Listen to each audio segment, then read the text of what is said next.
Everyone, ನಮಸ್ಕಾರ. ಇವತ್ತು ಏನ್ ಡಿಸ್ಕಸ್ ಮಾಡ್ತಾ ಇದೀವಿ ಅಂತಂದ್ರೆ, ನೀವು ಯಾವ ಡಿಗ್ರಿ ಮಾಡ್ತೀರಾ ಅದು ಇಂಪಾರ್ಟೆಂಟಾ ಅಥವಾ ಡಿಗ್ರಿ ಜೊತೆಗೆ ಏನೇನ್ ಸ್ಕಿಲ್ಸ್ ಕಲ್ತ್ಕೊಳ್ತೀರಾ ಅದು ಇಂಪಾರ್ಟೆಂಟಾ ಅಂತ.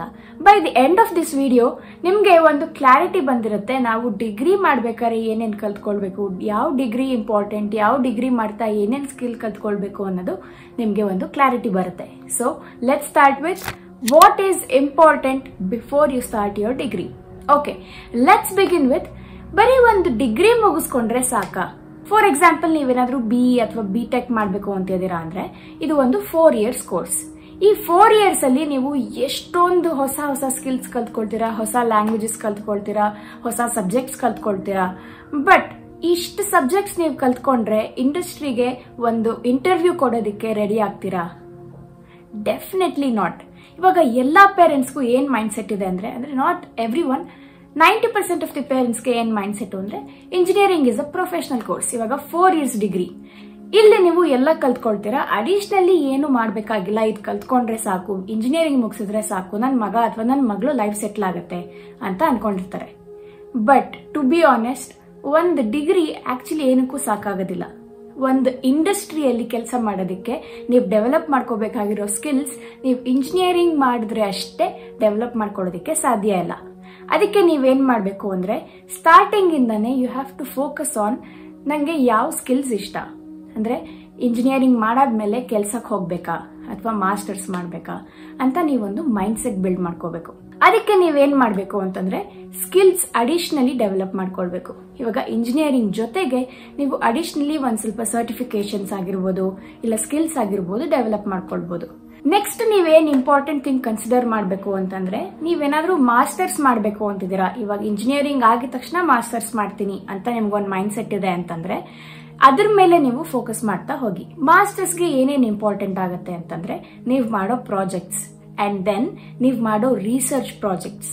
ಇವಾಗ ಏನಾದ್ರು ರಿಸರ್ಚ್ ಮಾಡಿ ನೀವು ಪಬ್ಲಿಕೇಶನ್ಗೆ ಕೊಟ್ಟಿದ್ದೀರಾ ನಿಮ್ ಪೇಪರ್ನ, ಪೇಪರ್ ಪಬ್ಲಿಷ್ ಆಗಿದೆ ಅಂದ್ರೆ it's an add on to you, ಅದನ್ನ ಕೂಡ ನೀವು ಮಾಡಬಹುದು. ಹಾಗೆ ನೀವು ಮಾಸ್ಟರ್ಸ್ ಮಾಡೋದಕ್ಕೆ ಎಂಟ್ರೆನ್ಸ್ ಎಕ್ಸಾಮ್ಸ್ ನೆಲ್ಲ ನೀವು ಪ್ರಿಪೇರ್ ಮಾಡ್ಕೊಳ್ಬೇಕಾಗುತ್ತೆ. ಇವಾಗ ಅಬ್ರಾಡ್ಗೆ ಹೋಗಿ ಮಾಡಬೇಕು ಅಂದ್ರೆ ಅದಕ್ಕೂ ಒಂದಷ್ಟು ಎಂಟ್ರೆನ್ಸ್ ಎಕ್ಸಾಮ್ಸ್ ಇರುತ್ತೆ. ಇಂಡಿಯಾಲೇ ಮಾಡ್ತೀರಾ ಅಂದ್ರೆ every college has their own entrance exam, ಅದಕ್ಕೆ ಪ್ರಿಪೇರ್ ಆಗಬೇಕಾಗುತ್ತೆ. ಹಾಗೆ ನೀವು ಡಿಗ್ರಿ ಮಾಡಿದ ತಕ್ಷಣ ಮಾಸ್ಟರ್ಸ್ ಮಾಡ್ತೀರಾ ಅಂತಂದ್ರೆ ಯಾವ ಮಾಸ್ಟರ್ಸ್ ಮಾಡಬೇಕು ಅಂತ ನೀವು ಫೋಕಸ್ ಮಾಡಿ, ಜೊತೆಗೆ ಸ್ಕಿಲ್ಸ್ ಡೆವಲಪ್ ಮಾಡ್ಕೊಳ್ಳಿ, ಮತ್ತೆ ರಿಸರ್ಚ್ ಮೇಲೂ ಕೂಡ ಕಾನ್ಸಂಟ್ರೇಟ್ ಮಾಡಿ. ಸೊ ಇದಿಷ್ಟು ಪಾಯಿಂಟ್ಸ್ ನ ನೆನ್ಪಿಟ್ಕೊಳ್ಳಿ. ನೆಕ್ಸ್ಟ್ ಏನು ಅಂತಂದ್ರೆ, ಯಾವಾಗ್ಲೂ ಎಂಜಾಯ್ ಮಾಡಬೇಕು. ಕಾಲೇಜ್ ಅಂದ್ರೆ ನಂಗೆ ಫ್ರೀಡಮ್ ಅಪ್ಪ, ಏನ್ ಬೇಕಿದ್ರು ಮಾಡ್ಬೋದು, ಆ ಮೈಂಡ್ ಸೆಟ್ ಅಲ್ಲಿ ಇರಬೇಡಿ. Because starting of your career is very very important. ನೀವು ಯಾವ ಕಂಪನಿಲಿ ಪ್ಲೇಸ್ ಆಗ್ತೀರಾ, ಎಷ್ಟು ವರ್ಷ ಕೆಲಸ ಮಾಡ್ತೀರಾ, ಏನೇನು ಸ್ಕಿಲ್ಸ್ ಡೆವಲಪ್ ಮಾಡ್ಕೊಳ್ತೀರಾ, ಸ್ಟಾರ್ಟಿಂಗ್ ಅಲ್ಲಿ ನೀವು ಎಷ್ಟು ಚೆನ್ನಾಗಿ ಸ್ಕಿಲ್ ಡೆವಲಪ್ ಮಾಡ್ಕೊಂಡು ಒಂದು ಫೌಂಡೇಶನ್ ರೆಡಿ ಮಾಡ್ಕೊಳ್ತೀರೋ ಹಾಗೆ ನೀವು ಅದನ್ನ ಇಂಪ್ರೂವ್ ಮಾಡ್ಕೊಳ್ತಾ ಹೋಗ್ಬೋದು. ಇವಾಗ ನೀವು ಇಂಜಿನಿಯರಿಂಗ್ ಮಾಡ್ತಿದ್ದೀರಾ ಅಂದ್ರೆ ಸ್ಟಾರ್ಟಿಂಗ್ ಇಂದಾನೆ, ಮೇ ಬಿ ಫಸ್ಟ್ ಇಯರ್ ಅಥವಾ ಸೆಕೆಂಡ್ ಇಯರ್ ಇಂದಾನೆ ನೀವು ಆ ಸ್ಕಿಲ್ಸ್ ನ ಡೆವಲಪ್ ಮಾಡ್ಕೊಂಡು ಯಾವ ಕಂಪನಿಗೆ ಸೇರ್ಕೊಳ್ಬೇಕು ಅಂತಿರ್ತೀರಾ ಅಂದ್ರೆ, maybe you want to become a software engineer or you want to get into DevOps, cloud, ಈ ತರ ಯಾವ AI ಯಾವ್ದಾದ್ರೂ ಇರ್ಬೋದು. ಇದ್ರಲ್ಲಿ ಯಾವ್ದು ನಿಮ್ಗೆ ಇಷ್ಟ ಆಗುತ್ತೆ ಅನ್ಸುತ್ತೋ ಅದ್ರ ಮೇಲೆ ನೀವು ವರ್ಕ್ ಮಾಡ್ತಾ ಹೋಗಿ, ಸ್ಲೋಲಿ ಮಾಡ್ತಾ ಹೋಗಿ. ದಿನಾಗ್ಲೂ 3-4 hours 5-6 hours ಇನ್ವೆಸ್ಟ್ ಮಾಡಬೇಕು ಅಂತಲ್ಲ. ಐ ಅಂಡರ್ಸ್ಟ್ಯಾಂಡ್, ಕಾಲೇಜ್ ಜೊತೆಗೆ ನಿಮ್ಗೆ ಆಚೆ ಹೋಗೋದಿರುತ್ತೆ, ನೀವು ಜಿಮ್ ಫ್ರೀಕ್ ಆಗಿರ್ಬೋದು, ಜಿಮ್ಗೆ ಹೋಗ್ತಿರ್ಬೋದು, ಮತ್ತೆ ಪೇರೆಂಟ್ಸ್ ಜೊತೆ ಟೈಮ್ ಸ್ಪೆಂಡ್ ಮಾಡಬೇಕು ಅನ್ಸ್ತಿರ್ಬೋದು. ನೀವು ಎಲ್ಲದನ್ನು ಮ್ಯಾನೇಜ್ ಮಾಡ್ಬೋದು. ಚೂರೇ ನೀವು ಟೈಮ್ ಕೊಟ್ಟು ಅದನ್ನ ಜಾಸ್ತಿ ಮಾಡ್ಕೊಳ್ತಾ ಹೋಗ್ಬೋದು. ಬಿಕಾಸ್ 4th year ಅಷ್ಟೊತ್ತಿಗೆ ನಿಮ್ಗೆ ಪ್ಲೇಸ್ಮೆಂಟ್ ಸ್ಟಾರ್ಟ್ ಆಗೋಗುತ್ತೆ. ಪ್ಲೇಸ್ಮೆಂಟ್ ಸ್ಟಾರ್ಟ್ ಆದ್ಮೇಲೆ ನಿಮ್ಗೆ ಅವಾಗ ಸ್ಕಿಲ್ಸ್ ಡೆವಲಪ್ ಮಾಡ್ಕೊಳ್ಳೋದಕ್ಕೆ, ಕ್ವಿಕ್ ಆಗಿ ಕಲ್ತ್ಕೊಳ್ಳೋದಕ್ಕೆ ಕಷ್ಟ ಆಗ್ಬೋದು. ಸೊ ನೀವು ಫಸ್ಟ್ ಇಯರ್ ಇಂದಾನೆ ಚೂರೇ ಕಲ್ತ್ಕೊಳ್ತಾ ಹೋದ್ರೆ 4th year ಅಷ್ಟೊತ್ತಿಗೆ you will be very confident, ಮತ್ತೆ ನಿಮ್ ಸ್ಕಿಲ್ಸ್ ಕೂಡ ಚೆನ್ನಾಗಿರುತ್ತೆ. So give more time on career building and skill building. So ನಿಮ್ ಕೆರಿಯರ್ ಮೇಲೆ ಜಾಸ್ತಿ ಫೋಕಸ್ ಮಾಡ್ತಾ ಬನ್ನಿ.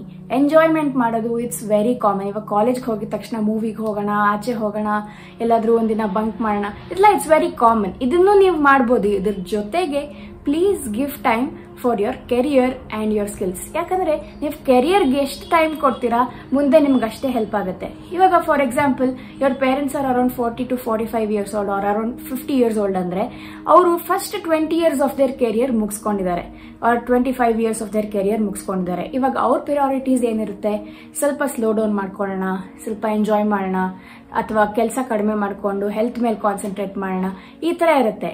ಬಟ್ ನಿಮ್ಮ ಪ್ರಯಾರಿಟಿ ಏನಿರಬೇಕು ಅಂತಂದ್ರೆ ಕೆರಿಯರ್ ಹೇಗೆ ಬಿಲ್ಡ್ ಮಾಡ್ಕೊಳ್ಳೋದು, what is my dream, what is my goal, ಈ ತರ ಇರಬೇಕು. That will be your ideal day. So ನಿಮ್ಮ ಪ್ರಿಯಾರಿಟೀಸ್ನ 20s ಅಲ್ಲಿ ನಿಮ್ಗೆ ಎಷ್ಟು ಟೈಮ್ ಸಿಗುತ್ತೋ ಅಷ್ಟೇ ಟೈಮ್ ನಿಮ್ಗೆ 30s ಅಲ್ಲಿ ಸಿಗದೆ ಇರ್ಬೋದು. ಸೊ 20s ಅಲ್ಲಿ ಸಿಗೋ ಟೈಮ್ನ ನೀವು ಯುಟಿಲೈಸ್ ಮಾಡಿಕೊಂಡು ನಿಮ್ಮ ಕೆರಿಯರ್ನ ಇನ್ನು ಚೆನ್ನಾಗಿ ಬಿಲ್ಡ್ ಮಾಡ್ಕೊಳ್ಳಿ. ಸೊ ಬರೀ ಒಂದು ಡಿಗ್ರಿ ಮಾತ್ರ ನಿಮಗೆ ಹೆಲ್ಪ್ ಆಗೋದಿಲ್ಲ. ಡಿಗ್ರಿ ಜೊತೆಗೆ ನೀವೇನು ಸ್ಕಿಲ್ಸ್ ಡೆವಲಪ್ ಮಾಡ್ಕೊಂಡಿರ್ತೀರಾ that is very very important. ಇವಾಗ ನಮ್ಮ ಅಬ್ದುಲ್ ಕಲಾಂ ಸರ್ ಏನ್ ಹೇಳಿದ್ರು ಅಂದ್ರೆ, ನೀವ್ ಎಷ್ಟು ಓದ್ತೀರಾ ಅದು ಇಂಪಾರ್ಟೆಂಟ್ ಆಗಲ್ಲ, ಆ ಓದೋದ್ರಿಂದ ನೀವೇನೇನ್ ಕಲ್ತ್ಕೊಳ್ತೀರಾ ಅದು ಇಂಪಾರ್ಟೆಂಟ್ ಆಗುತ್ತೆ. ಬರೀ ಒಂದು ಡಿಗ್ರಿ ಮ್ಯಾಟರ್ ಆಗೋದಿಲ್ಲ, ಆ ಡಿಗ್ರಿ ಜೊತೆಗೆ ನೀವೇನ್ ಕಲ್ತ್ಕೊಂಡಿರ್ತೀರಾ ಅದು ಇಂಪಾರ್ಟೆಂಟ್ ಆಗುತ್ತೆ. So give more time to learn something new. ಹೊಸದಾಗಿ ಏನಾದ್ರು ಕಲ್ತ್ಕೊಳ್ತಾ ಇರಿ, ನಿಮ್ ಸ್ಕಿಲ್ಸ್ ಡೆವಲಪ್ ಮಾಡ್ಕೊಳ್ತೀರಿ, ಕೆರಿಯರ್ ಓರಿಯೆಂಟೆಡ್ ಏನಾದ್ರು ಕಲ್ತ್ಕೊಳ್ತಾ ಇರಿ. ಹಾಗೆ ನಿಮ್ ಹೆಲ್ತ್ ಮೇಲೆ ಕೂಡ ಕಾನ್ಸಂಟ್ರೇಟ್ ಮಾಡಿ. ಬಿಕಾಸ್ ಇವಾಗ ನೀವು ಹೆಲ್ತ್ ಮೇಲೆ ಕಾನ್ಸಂಟ್ರೇಟ್ ಮಾಡಿಲ್ಲ ಅಂದ್ರೆ ಲೇಟರ್ ಸ್ಟೇಜಸ್ ಅಲ್ಲಿ ನಿಮ್ಗೆ ಕಷ್ಟ ಆಗ್ಬೋದು. ಸೊ ಹೆಲ್ತ್ ನ ನೀವು ಪ್ರಯಾರಿಟೈಸ್ ಮಾಡಲೇಬೇಕು. I agree. ನೀವು ಹೆಲ್ತ್ ನ ಕಾನ್ಸಂಟ್ರೇಟ್ ಮಾಡ್ಕೊಂಡು ನಿಮ್ ಕೆರಿಯರ್ ನ ಕೂಡ ಬ್ಯಾಲೆನ್ಸ್ ಮಾಡ್ಕೋಬಹುದು. So give more time to study, to learn new skills. ಹಾಗೆ ಸೋಷಿಯಲ್ ಮೀಡಿಯಾ ಅಲ್ಲಿ ಎಲ್ಲರೂ ಎಲ್ಲೋ ಒಂದ್ ಕಡೆ ಹೋಗ್ತಿರ್ತಾರೆ, ಏನೋ ಎಂಜಾಯ್ ಮಾಡ್ತಿರ್ತಾರೆ. ನಿಮ್ಗೂ ಅನ್ಸ್ಬೋದು ಎಸ್ ನಾನು ಈ ತರ ಮಾಡಬೇಕು ಅಂತ. But this is not the right time for now. ನಿಮ್ಗೆ ಅದಕ್ಕೂ ಟೈಮ್ ಇರುತ್ತೆ, ನಿಮ್ಗೆ ಅದಕ್ಕೂ ಟೈಮ್ ಕೊಡಬಹುದು. ಬಟ್ ಇದನ್ನ ನೆಗ್ಲೆಕ್ಟ್ ಮಾಡಿ ಅದನ್ನ ಮಾಡಬೇಕು ಅಂತ ಇಲ್ಲ. ಸೊ ಪಿಯರ್ ಪ್ರೆಷರ್ ಅಲ್ಲಿ ಸೋಷಿಯಲ್ ಮೀಡಿಯಾಗೋಸ್ಕರ ನೀವೇನು ಮಾಡಬೇಕಾಗಿಲ್ಲ. ಹಾಗೆ ಮಾರ್ಕ್ಸ್ ಡಸಂಟ್ ಮ್ಯಾಟರ್ ಅಂತ ತುಂಬಾ ಜನ ಹೇಳ್ತಾರೆ. ಬಟ್ ಈ ಪ್ಲೇಸ್ಮೆಂಟ್ಸ್ಗೆ ಮತ್ತೆ ನಿಮ್ಗೆ ಎಂಟ್ರೆನ್ಸ್ ಎಕ್ಸಾಮ್ಸ್ಗೆಲ್ಲ ಮಾರ್ಕ್ಸ್ ತುಂಬಾ ಮ್ಯಾಟರ್ ಆಗುತ್ತೆ. Make sure from the beginning ನಿಮಗೆ 8 to 8.5 ಇದ್ದೇ ಇರುತ್ತೆ ಅಂತ. ಹಾಗೆ 9+ ಬರುತ್ತಂದ್ರೆ ಯುವರ್ ಎಕ್ಸ್ಟ್ರಾರ್ಡಿನರಿ. 8 to 8.5 ಅಂತೂ ಮೇಂಟೈನ್ ಮಾಡಬೇಕು. ಅದಕ್ಕಿಂತ ಕಡಿಮೆ ಇದ್ರೆ ನಿಮ್ಗೊಂದು ಸ್ವಲ್ಪ ತೊಂದರೆ ಆಗ್ಬೋದು. ಇವಾಗ ಎಷ್ಟೊಂದು ಕಂಪ್ನೀಸ್ ನಿಮ್ಗೆ CGPA ಇಂದಾನೆ ಫಿಲ್ಟರ್ ಮಾಡ್ತಾರೆ, ಎಷ್ಟೊಂದು ಕಂಪ್ನೀಸ್ ಮಾರ್ಕ್ಸ್ ಇಂದಾನೆ ಫಿಲ್ಟರ್ ಮಾಡ್ತಾರೆ. So make sure you get good marks all the time from the beginning. Marks ಇವಾಗಷ್ಟೇ ಇಂಪಾರ್ಟೆಂಟು. ಆಮೇಲೆ ಯಾರು ನಿಮ್ನ ಮಾರ್ಕ್ಸ್ ಕಾರ್ಡ್ ತೋರಿಸು ನಿಂಗೆ ಎಷ್ಟು ಬಂದಿತ್ತು ಅಂತ ಕೆಲ್ಸಕ್ಕೆ ಸೇರ್ಕೊಂಡ್ಮೇಲೆ ಕೇಳದೆ ಇರ್ಬೋದು. ಬಟ್ ಅಲ್ಲಿಗೆ ಹೋಗೋವರೆಗೂ you will need some marks, some good marks. ಆ ಕಟ್ ಆಫ್ ನ ಕ್ಲಿಯರ್ ಮಾಡೋದಕ್ಕಾದ್ರೂ ನಿಮ್ಗೆ ಮಾರ್ಕ್ಸ್ ಇಂಪಾರ್ಟೆಂಟ್ ಆಗುತ್ತೆ. ಐ ಹೋಪ್ ನಾನು ಹೇಳ್ತಾ ಇದ್ದಿದ್ದು ನಿಮ್ಗೆ ಕ್ಲಿಯರ್ ಆಗಿ ಅರ್ಥ ಆಗಿದೆ. ಸೊ ನಾನು ಏನ್ ಹೇಳಕ್ ಬರ್ತಿದ್ದೀನಿ ಅಂತ ಒಂದು ಸ್ಮಾಲ್ ಸಮ್ಮರಿ ಕೊಡ್ತೀನಿ.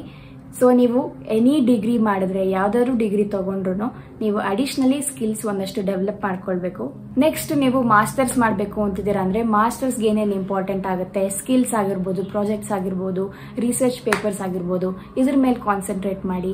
ಅಂಡ್ ದೆನ್ ನೀವು ಕೆರಿಯರ್ಗೆ ಏನೇನು ಇಂಪಾರ್ಟೆಂಟ್ ಇರುತ್ತೆ, ಕೆರಿಯರ್ ವೈಸ್ ಏನೇನು ನೀವು ಇಂಪ್ರೂವ್ ಮಾಡ್ಕೊಳ್ಬೋದು ಅಂತ ಸ್ಟಾರ್ಟಿಂಗ್ ಇಂದಾನೆ ಮಾಡಕ್ ಸ್ಟಾರ್ಟ್ ಮಾಡಿ. And then prioritise your dreams and goals. Health ಕೂಡ ಕಾನ್ಸಂಟ್ರೇಟ್ ಮಾಡಿ. This is a quick summary of this video. ನಿಮ್ಗೆ ಈ ವಿಡಿಯೋ ಇಷ್ಟ ಆಗಿದ್ರೆ ಪ್ಲೀಸ್ ಲೈಕ್ ಮಾಡಿ, ನಿಮ್ಮ ಫ್ರೆಂಡ್ಸ್ಗೆ ಎಲ್ರಿಗೂ ಶೇರ್ ಮಾಡಿ. ಯಾರ್ಯಾರಿಗೆ ಈ ವಿಡಿಯೋ ಹೆಲ್ಪ್ ಆಗುತ್ತೋ ಅವ್ರಿಗೂ ಶೇರ್ ಮಾಡಿ. ಹಾಗೆ ಈ ಚಾನೆಲ್ನ ಸಬ್ಸ್ಕ್ರೈಬ್ ಮಾಡೋದು ಮರಿಬೇಡಿ. ಇವಾಗ ಇನ್ನೊಂದು ವಿಷಯ ಏನು ಅಂತಂದ್ರೆ, ನೀವು 2-3 ಇಯರ್ಸ್ ಎಲ್ಲೋ ಬೇರೆ ಕಡೆ ಕೆಲಸ ಮಾಡಿರ್ತೀರಾ, which is non IT field ಅಂತಾನೆ ಅನ್ಕೊಳ್ಳಿ. ನಾನ್ IT ಫೀಲ್ಡ್ ಇಂದ IT ಫೀಲ್ಡ್ ಬರೋಕ್ಕೆ ನಿಮಗೆ ತುಂಬಾ ಇಷ್ಟ ಇರುತ್ತೆ.